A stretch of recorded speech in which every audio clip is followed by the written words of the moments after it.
I'm going to talk about one specific unknown enameller in Paris at the end of the 18th century, and it's part of my postdoctoral research, PERMA, which is financed by the Normandy region and directed by Anna Bellavitis. So to start with, I would like to give you a bit of context. Okay, so what do enamellers do in 18th century Paris? Because that's not that easy. So I took the definition of Pierre Richelet in his dictionary from 1710, and according to him, an enameller is a worker who, with a flame, a lighted lamp, and enameled branches, combined with glass and colors, usually makes 1,000 little gentillesses, which means pretty little trifles, that he blows. But the enameller at other times forms enamel works that are little more solid without blowing them.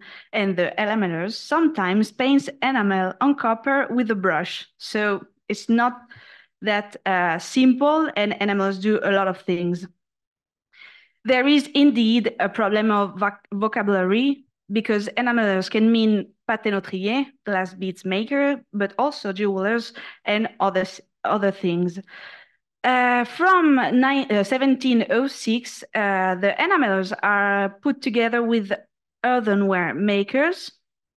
And then in 1723, by a decision of the Parlement of Paris, they are united with glass makers and coral and enamel patenautrier, which I told you are a beads maker, and they are all together part of one only guild. But we can't find them in the Royal Edict of August 1776 about the reorganization of the guilds. We can't find them. But today, of course, I will focus on one enameller who makes glass beads.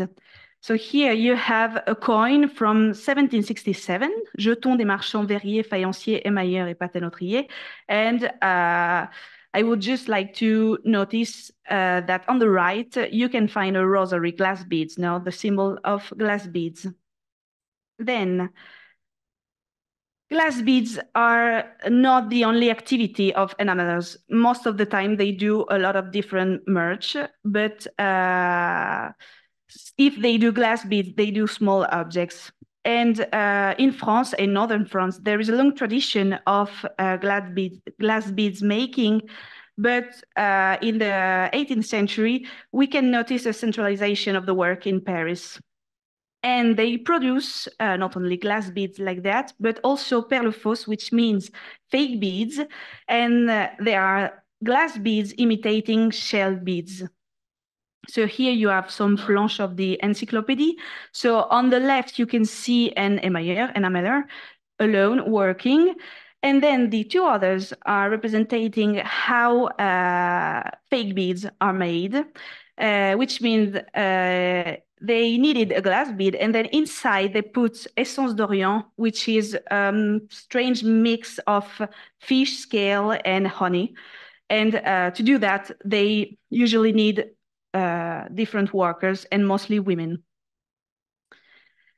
But they don't do only fake beads, because here you can see the beads that were found in Paris. On the left, you have those of the 16th century, and then on the right, you can find the type of glass beads of the 18th century. And at that time, the market's demand is high because of female fashion, because they were the fashion of the real shell beads, and also for costumes for opera and theaters, because fake beads cost less than real beads. And then, last but not least, glass beads were used from the 16th century until the end of the 19th century for the colonies, because they were money for exchange. And here you can find one example of what we call now trade beads, found in Oklahoma. And they were used as a money with people from America, but also Africa, and also later Asia. Here you have another example, surely Venetian, but that was made also in Paris. So after that, we can now talk about the enameller in question, and it is Humbert Hautecoeur who dies alone in 1781. So from that information, I have so many questions, but the most important is how much can the guild and its network still guarantee the safety of its members? And I wanted to also to know why does Otker network is not enough for his bean making business to survive? Why does he feel compelled to abandon his wife and children and exclude himself from his own community? And then what about others enamelers? And from that, I don't have any private documents, but thanks to other documents, other sources, we can have some answers. So the first encounter I had with Humbert Beau was at the Archives départementales de l'Eure, because I found a sales journal from the 1767 of Monsieur Carré, who is the owner of a glass factory in Naufle. So if you don't know where is Naufle is, that's fine. Me neither, I didn't know before. So here you can find the Normandy region, and the small red point is Naufle. So it's just at the frontier, and it's like at 70 kilometers from Paris. So it's really convenient because it's not that far. So in this sales journal, we can find these small entries about who bought what. And here is an example. In January 1769, there is a sale to Sieur Hautecoeur le Jeune of some opal. And we also know the price and how did he pay. So here we can see he paid in cash 36 livres, but then he left 204 livres in billets that he has to pay before June of the same year. So opal is a complicated word because one will think about the mineral that I put here on the left, but opal for glass workers at the time could be a lot of things. And I think in this case, it's the kind of false opal here described by Antoine Furtière, is diaphanous and similar to the eyes of fish. It retains little of its blue color like milk or yellow color, and being opposed to the light, if we go around it, it reflects and counteracts it and seems to glow in some distant corner due to the reflection of the rays. So I think, but I'm not sure, I don't have any proof, it is that kind of opal that Humbert Beaucoeur buys. So from that document, we have other informations because there is another Hautecoeur called l'aîné, so the eldest. So he has a relative, also enameller. And unfortunately, in 1771, Carré, the owner of the glass factory, goes bankrupt. And in his doubtful debtors, we can find Hautecoeur. So it means that at that time in 71, Hautecoeur couldn't pay his debts. From that, how could I find Humbert Hautecoeur?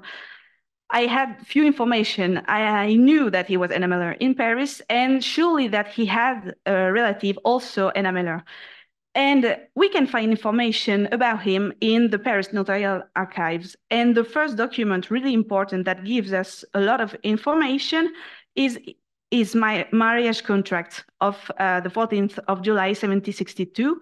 So marriage contract of Humbert Beaucoeur, enameller, living at Grande Rue du Faubourg Saint-Denis, Paris, Saint-Laurent, presented by his brother, André Hautecoeur, enameller and faience merchant, Rue Saint-Denis, Paris, Saint-Sauveur, both sons of the deceased Humbert Hautecoeur, faience merchant in Paris, and of Madeleine Jonvaux with Marie-Henriette Philippard, daughter of Claude Philippard, faience merchant enameller, and of Marie-Anne Françoise de la Roche, Rue Salocomte, Paris, Saint-Le-Saint-Gilles.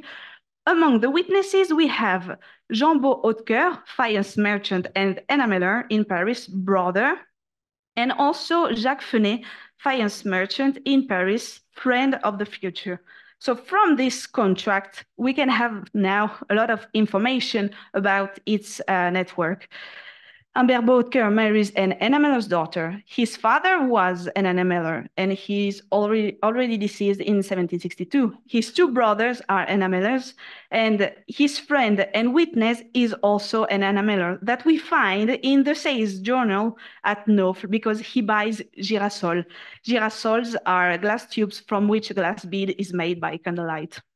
So he has an extensive family network within the Guild of Enameller. But as we know, he ends its career a few years after that. And on the 17th January 1781, there is a notoriété written by his wife, justifying that Humberbeau Hautecoeur, formerly master enameller in Paris, husband of Marie-Henriette Philippard, has been missing from the city for nearly 2 years without any news from his wife and Lucien de la Bruyère. Who is Lucien de la Bruyère? He is Marie-Henriette's brother-in-law, also an enameller. And the last trace I have of Humberbeau is in the deposit of his mother-in-law's will on the 13th July 1779. Then the last information we have is on the 26th of September 1781. There is the deposition of the mortuary extract of Humberbeau Hautecoeur, master enameller who died in the poorhouse in Saint-Denis in France on the 24th of February 1781, aged 40. And he was born in Rousson. So the question now is what happened between 1771, where he's declared insolvent, and the year of his death. So first of all, I looked at the others enamellers that we saw before. Lucien de la Bruyère, for example, we have a few information about him. He started his life being a sculptor, and then he became an enameller. He offered his father-in-law lodging in his house before his death. He attended the weddings and the death of several of his fellows enameller. The only thing I know is that in 1786, he's still an enameller. Then he disappears from the sources, from the archives. Then we have Jean Fenet, who is the friend of Humberbeau, witness at his marriage. We have few informations about him. He takes over his late father's shop in April 1761, and his brother was married to Hautecoeur woman. And about the others enamellers present in Neof, in the sales journal, I know that they continue their activity for a bit and then they disappear from the archives, but they don't seem to disappear like Humberbeau Hautecoeur. So why does Hautecoeur end alone? That's the big question. The first question is, does he bankrupt? It seems so, but I couldn't find any documents about his bankrupt or in Paris or in Rouen, but maybe he declared his bankrupt elsewhere.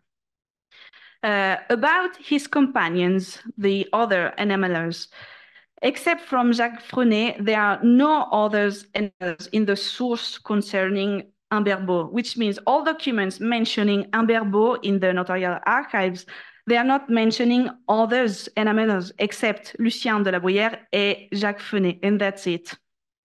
So I think they were not that linked. And as I said before, there is a marriage between the Fenet and Hautecoeur families earlier. I told you before that Humberbeau had brothers. We have Jean Beau. We know that he's born in 1730, so he could be the eldest from the Sales Journal. And there is also André, and we know that he marries in 1795 in Paris. So they are still in Paris when Humberbeau disappears. And that's kind of a mystery why we don't have more information about them. And the other family, why does Lucien de la Bruyère, his brother-in-law, who is richer than him, because in the notarial sources, we can see that he has contracts with a lot of money in it, why he didn't help him? I think I found the solution on the 23rd of February, 1779. His wife and him separated from property, séparation de biens in French, which means a lot for Humberbeau, because it means that she has to take back her 2,000 livres dowry, and she becomes his creditor. So he owes money to her. And about Lucien de la Bruyère not helping, maybe he doesn't help because of this séparation de biens. This kind of action from the wife taking back the dowry and everything is really common for artisans, especially when the dowry is really high.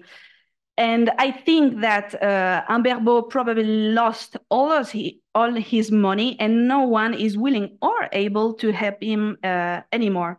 So about the networks, I would say 3 points: that the community offers no help, the community of enameler, even though they are all linked socially by the guild, but also geographically. I'm sorry, I didn't make a map, but they are all living really nearby in Paris, and they are all neighbors practically. Then about the family network, I think it's not enough. I think that Humberbeau has lost too much money to be helped. And why does he go hide himself? In fact, it's kind of common for men who goes bankrupt to seek work elsewhere, usually in the countryside, in the hope of getting some money back. But we know that in the case of Humberbeau, it didn't work, and he just finished his life in poverty and alone. And thank you.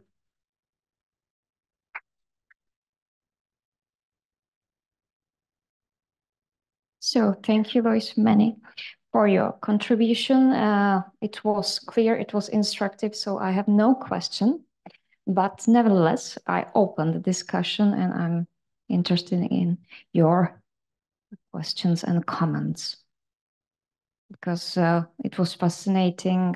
I didn't know that glass beading was such a business, and its historical context is very interesting. And you maybe deconstruct some theses that guilds had a supportive role in economical aspects, in social aspects, that you showed us that it wasn't the case. And I think because it's the end of the 18th century, the guild is really weak, and that's why it's united with other guilds and others, and in the end, it didn't work anymore, I think. So, thank you for the presentation. You just mentioned at the end that the enamelers lived all nearby. Do you know in which faubourg they lived? Because in Paris at the time, it was very special where which craft lived. Yes, they are in Faubourg Saint-Denis. Perfect. Yes. Everyone.